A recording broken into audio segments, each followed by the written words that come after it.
Mon mari continuait à m'appeler par le prénom de ma petite sœur, alors j'ai commencé à l'appeler par le prénom de mon ex. J'étais mariée avec Daniel depuis 7 ans lorsque ma petite sœur, Allison, est revenue en ville après son divorce et qu'elle avait besoin de soutien, alors je l'ai invitée à rester chez nous quelques semaines pendant qu'elle cherchait un appartement. Daniel était étrangement excité par son emménagement.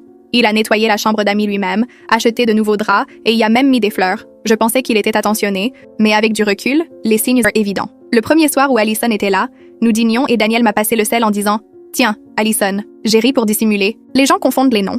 Mais il l'a refait 5 minutes plus tard, demandant à Allison si je voulais plus de vin tout en me regardant droit dans les yeux. Allison l'a remarqué et m'a lancé un regard mal à l'aise. Après qu'elle soit allée se coucher, j'ai interrogé Daniel à ce sujet. Il a dit que les noms étaient similaires et que j'exagérais. Je m'appelle Rebecca, rien à voir avec Allison. Le lendemain matin, Daniel a préparé le petit déjeuner et a mis l'assiette d'Allison à ma place et quand je me suis assise, il a dit « C'est pour Allison », même si elle n'était même pas encore réveillée. Quand elle est descendue, il l'a servie en premier, se souvenant exactement de la façon dont elle aimait ses œufs, d'après une seule conversation, mais oubliant que je ne mange pas de bacon après 7 ans de mariage. Il m'a appelé Allison 3 autres fois ce matin-là, et la situation a empiré. Quand Allison a commencé son nouveau travail, Daniel me demandait « Comment s'est passée la journée d'Allison ?» Quand je rentrais du travail, ce n'était pas « Comment s'est passée ta journée ?» mais celle d'Allison, tout en me parlant, il m'envoyait des messages avec des questions destinées à elle, il m'a demandé d'acheter sa marque spécifique de shampoing au magasin. Quand j'ai dit que ce n'était pas mon shampoing, il a semblé confus et a dit « Désolé Allison, je veux dire Rebecca ». Il prononçait mon vrai nom comme si c'était étrange pour lui. Au barbecue d'un ami, Daniel m'a présenté à son collègue comme Allison et le type m'a serré la main en disant « Ravi de vous rencontrer Allison ».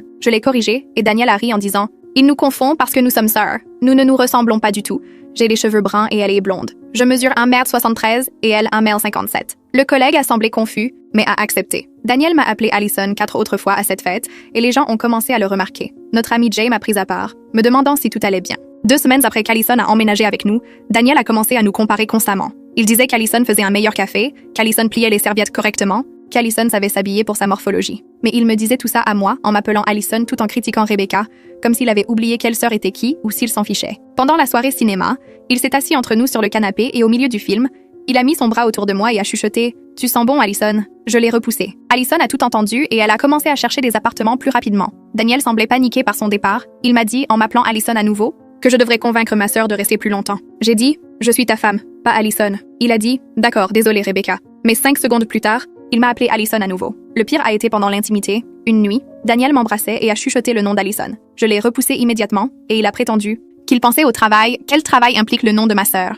Il a dit que j'étais paranoïaque et que je créais des problèmes. Le lendemain matin, il a fait le petit déjeuner et a dit « Bonjour ma belle » à Allison. Puis il m'a regardé et a dit « Bonjour, juste bonjour ». J'ai trouvé le téléphone de Daniel déverrouillé pendant sa pause déjeuner et ses recherches récentes. Portées toutes sur les réseaux sociaux d'Allison, ses vieilles photos de mannequinat de la fac et le LinkedIn de son